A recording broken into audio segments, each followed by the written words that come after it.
Josh Arnold, investment consultant, Mr. Money Talk. Pat reporting live for the final day, reporting from Fort Myers here.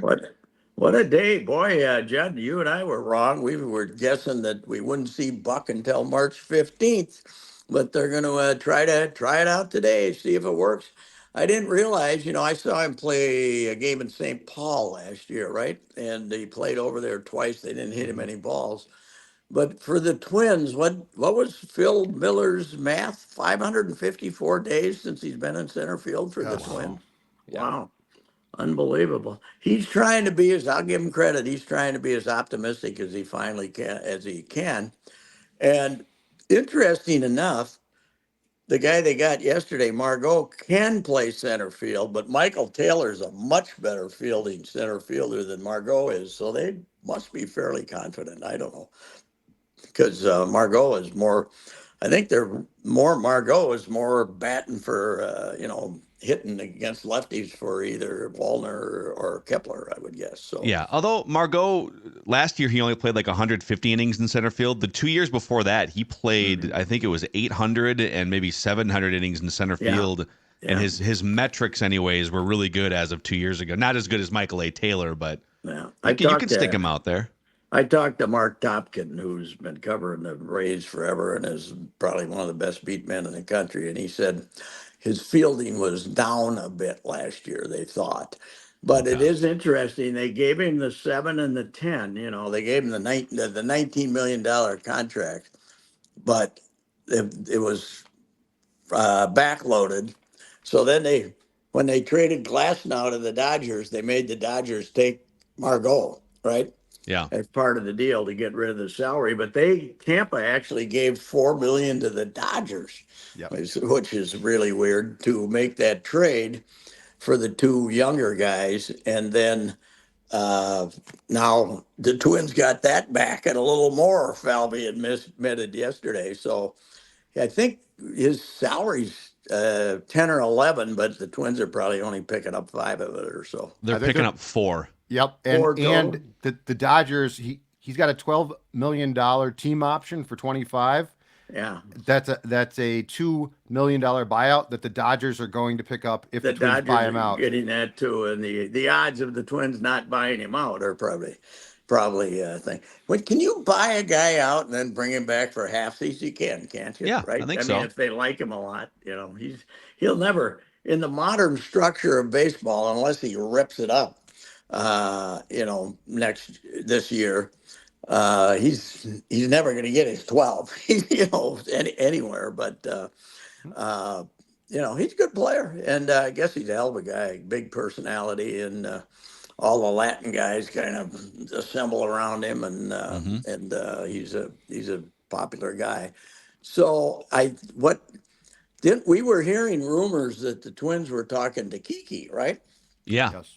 And it must be the Dodgers saying, we want Kiki. Do you want Margot? What's it going to take to end this stare down? We'll give you Margot. But I think they like Kiki because he can play all over, right? And the Twins don't need one of those guys. They got a bunch of guys that can play all over. They got Austin Martin. That's what they're doing with him down here, is having him play in the outfield, play all over the infield, super utility. I don't think he's not going to start the year with them, but he could end up here. Willie Castro's fate is going to be interesting. I mean, he was really good for him last year. They like him a lot, but this kind of reduces his playing time considerably, I would think. Yeah. Right? It also, on Austin Martin too, it kind of, you don't have to keep him on the 26 if he's not ready now too, right? With Margot coming up. But wait, what have you learned about Austin Martin? He was in left field for the Grapefruit League opener, right? So what have you you talked to him a couple weeks ago? I was really thinking they were, I actually wrote it when I wrote a feature on him and he kind of thought it too, that he'd be playing a whole lot of center field because they were looking for the other center fielder. But apparently that was never their idea, because all the time when camp first started, he was taking all his workouts were in the field, in the infield. But I think they really feel that he can play second, short, third, and anywhere in the outfield. So he's probably going to be one of those guys. What's interesting about Margot, though, is it's a little different than the Joey Gallo pickup, right? This is a guy who can run. Yeah. And and is a hitter, no power though. I mean, he had 4 home runs last year. So are we now switching philosophy? Do we want to now Yes. get the ball in This is play? great. I mean, they went so far down the path of we don't care about strikeouts, and they kind of thumped their chest about it. But they swapped out Joey Gallo and Michael A. Taylor, who were 2 of the top 7 strikeout rates in all of baseball, for Carlos Santana and Manny Margot, who both rarely strike out. That's a very good point, Phil. I was just thinking, I forgot that Taylor strikeouts were that high, but I'll have to, when we get Falvey today, I'll have to, are we now hit the contact club? We give it up on hitting nothing but home runs. It is an interesting transition, that's for sure. And I think did the game switch a little last year and caught them, by surprise with the running and the people running and stealing because they came up with the new rules to encourage running. And I don't know if, but it is, I mean, Santana, he'll strike out too, but he also walks 120 times or something. Do you think he's going to be a regular? I don't know. Is he? I think so. Yeah. Yeah, he's their best first base. He should be their first baseman, really, more days than not. Depends upon Kirilloff too. Well, yeah. The one thing we keep forgetting is they have a DH spot open now. Yeah. With Buxton playing, so they can. All of these guys can.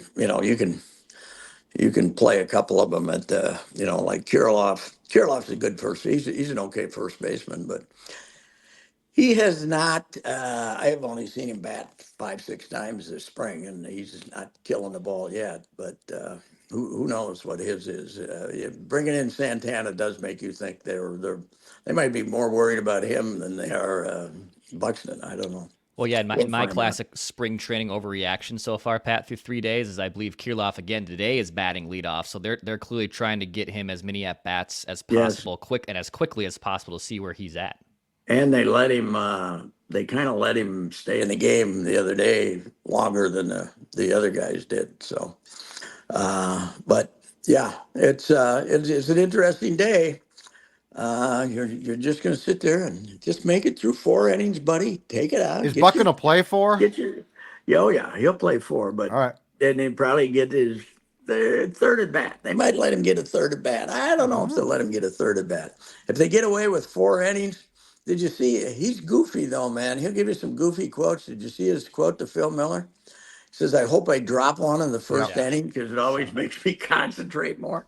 What the, I want to get the drop past me, so then I won't. Yeah. His quote was, "Once I drop one, I'll never drop one again." Yeah. Okay. All right. Well, whatever you got to do to lock it in, I guess. It is spring training. Yeah, that is true. So tomorrow is the biggest day to find out. Does he wake up with inflammation or something crazy, right? That's probably true, yeah. Although he's been running and, he's been doing all the stuff. So, but it's, the whole picture changes if he can play. We'll find out. But we talked about it the other day. If it was this simple, it's taken a couple of flaps out. Why did it take 2 years to do it?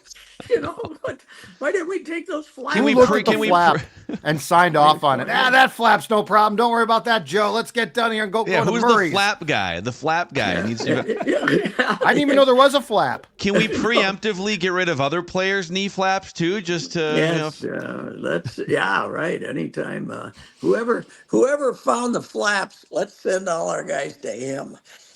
From now on, when they have bad knees and bad shoulders and everything, it would be miraculous. But he's, you're rooting for him. I mean, I don't think he's a slacker. Do you? I don't think he's a slacker. No, I think not he at wants all. to be. I think he wants to be a great player. He just, he's got as I say, he's got the bad skeleton. It's just. I mean, the guy was a fantastic running back in high school in Georgia football, and a fairly well-populated school too. So it wasn't like in the lower class. He might not have lasted long in the SEC. I think he was going to go to Georgia, though. I think he was recruited by them. So, see, there's some fun. Joe Mauer as a Florida State quarterback, Byron Buxton as a skill position player. I mean, to go back and replay some of these careers would be fun, wouldn't it? Yeah. So what do you think of Miguel being down 58 pounds? I contacted Rhett Bollinger.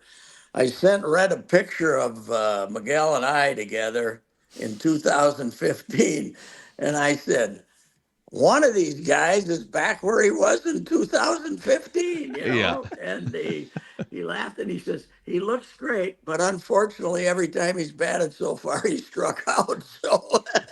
So has he set the record for number of times showing up to spring training, 30 or more pounds lost from the last time he showed up to spring training?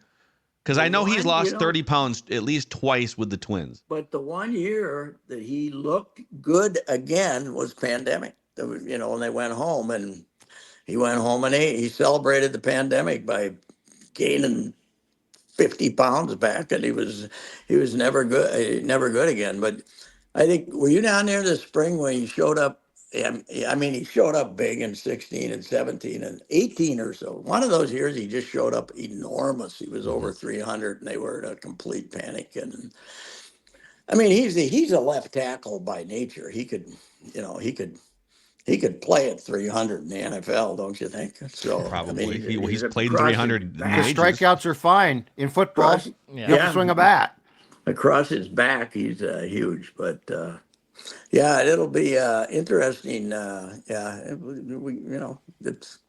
glad that I'm still here for one last ball game down here to see the Buck out there, and we can cheer for him to drop one. That's what we're running for. Yeah. Meanwhile, the greatest negotiator in the history of professional football and his camp put out a video yesterday, Kirk Cousins. So day one of the combine, it's the center of the NFL universe. Yes. Agents, general managers, everyone descends upon Indianapolis, and scheduled bang right off the bat Monday morning, Kirk Cousins' Twitter and Instagram accounts. Hey, look at me. He was on a tennis court for some reason. He was throwing passes, dropping back off the back foot, the Achilles foot, and throwing passes, showing the world, look how great I feel. Don't forget about me when you're writing out $45 million checks here in a couple weeks. Teams. And by the way, with the $30 million increase in the salary cap, he ain't taking no bargains. I'll tell you that. You can get him a little over 40, right? But who wants him? Beyond the Vikings, who wants him? There's a list of teams that might like that. That's the thing. The Atlanta, Falcons, Raiders. The Falcons make sense. But Atlanta, Denver's out there. Doesn't Atlanta know they're bad? I mean, but that's the thing, Pat. Atlanta can win that division. Yeah, it just takes one team. The division's the AL Central, so that's the point. True. That's true. Takes one. What team. do we really think about these guys? What do we really think about the Vikings? If they got a chance to give up another draft choice and draft 8 and get one of the 3 quarterbacks, they got to go that route. They can't commit to Kirk, don't they? Well, you they got to you get one of the 3 guys. I don't know. Except I saw some mock draft that had a couple of those guys slipping, but they're probably going to go 1, 2, 3, right? 1 and 2 for sure, and then it looks like there might one of the Commanders or the Patriots could trade out, and then it gets kind of chaotic. But yeah.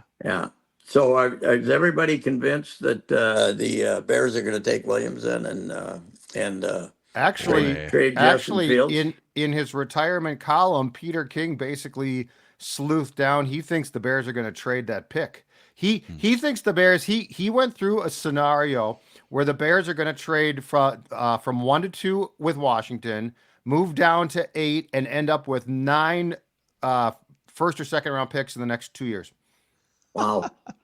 Peter I don't King, know though. What you'd have to be seeing flaws in Caleb Williams then, right? If you did that, I mean, you'd have to say the guy's got an erratic personality and he's kind of a big timer and all that stuff. But that would. You know what though? If the Bears do that, Caleb Williams is guaranteed to turn out great. It's going to be great. It's going to backfire on them if they do, and poor Justin Fields. If you pass on Caleb Williams, he's going to get, every time he throws an incomplete pass, they'll be booing the hell out of him if the Bears can't win a game. So it is. It is quarterback mania in the modern NFL is just amazing. I mean, we've come a long way from what difference does it make? We won't play him for 2-3 years anyway. We'll have some old pot-bellied guy play for 2-3 years before we break out this guy. And now it's all that matters in the draft is who's going to get which quarterback and who's going to be wrong about the quarterback. Yeah, but like you said, the $30 million jump, and it's the second biggest percentage jump. It's the biggest cash jump in history year over year. And there's a lot of Vikings fans saying, "Oh, this is great. Now we can afford to sign Kirk." And this is like, well, no, this is inflation for the league. This doesn't mean that you exclusively have more money to sign Kirk. It means everybody has more money to sign Kirk. What this tells you is how much money are those thieves making that they have to admit they owe the players $30 million a team per year. Right. It means they're making like $150 million more. They're still screwing the players because they got D. Morris down there living in a. No, he's gone now. Well, then it's some new guy. Who knows? He's probably got the mansion next to D. Morris down there in Curacao or someplace in the Caribbean. So it's who is the guy? Just a I'll have to lawyer look up the name, but it's I guess it's a guy who's a little bit more difficult than Morris was, seeing as how they ramrodded everything they wanted by him. Isn't this deal though like 8 years or 10 years or something? Isn't the current one long? Oh, the CBA is, but the thing is they made so many billions off of their new media deals and stuff that they're like, oh, the accounting's great.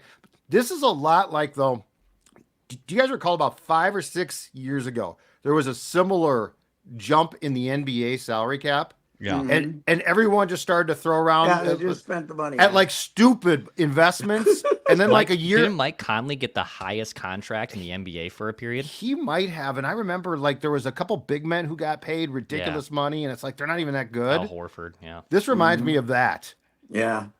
Well, I'm always rooting for I don't really care about the players in any other sport except these guys that are out there. You should love Kirk. These guys are all going to be, 52 and being somebody feed them with a spoon. And, they should get all the money they can while they can enjoy it. That's what my theory on those guys is when those thieves are making this incredible amounts of money. So, but you should love Kirk, Royce. Kirk is your guy. Yeah, I don't like Kirk. Do you know what he's done for the Players Association? Like he's the poster child for ripping off the owners instead of him being ripped off. Yes, he is the poster child for how much of that contract do we have to pay you? 100%. He's the first guy to say 100%. It's every time I ran into Chad Greenway at one of his daughter's basketball games this winter. Every time I see him, I think, they made you take a 50% pay cut, played you 400 and some plays, and never gave you a nickel back. Yeah. You weren't going to be able to start. Then somebody got hurt. You played every down, and they didn't give you your money back. I think they've got his Grey Duck vodka inside some of those mixed drinks in U.S. Bank State. I think he's getting it back on the business end now. In fairness. Very sad. All right, that's good. But it's a big day here at the Ball Yard. I wonder, Phillies are in town, which you see a lot of fans here. But you won't see the Phillies. You won't actually see the Phillies. They're not coming down from, was it Clearwater? Is that where they are? We're not going to see Bryce playing first base. I can guarantee you. We can, you're not, you're going to see the correct laundry. Okay. They talk about college fans rooting for laundry. There's baseball spring training. You're rooting for the laundry. Actually, no one's rooting for this laundry. The Fanatics uniforms apparently have not been, Have you been getting feedback from the players and the messed up names on the back and the thin material? Have you followed the material? Apparently, if you sweat, they're going to be able to see your manhood or something. They got these linen. They look like one of these old Paul Newman movies from the 60s. 60s in the South where they're all walking around in a white suit and burl ives and guys like that, they're what a bunch of morons. Like, the just I don't know. Let's go back to wool. Let everybody play. I agree. Wool. Yeah, Wool. 100%. Yeah, Let's go back to wool and riding trains. Let's just go back all the way. Yeah, the drooping wool unis. Come on, let's go back there. Those guys are playing. Think about those uniforms from 100 years ago. It's like they're literally wearing. It's like wearing a winter jacket for 3 hours in the middle of July. And then you went back to a hotel without air conditioning in St. Louis or something like that. It was a little different world, that's for sure. Yep. So, all right, well, keep an eye on Buxton's knee for us, and we'll see how he makes it out. I'm praying for him. If he's going to have problems, let it occur later in the week, okay? Because I got 400 words. I hate to throw them away for no reason. So, all right. Thanks, all right, Matt. sounds good. There he is, Bye-bye. Royce Unchained here on Score North.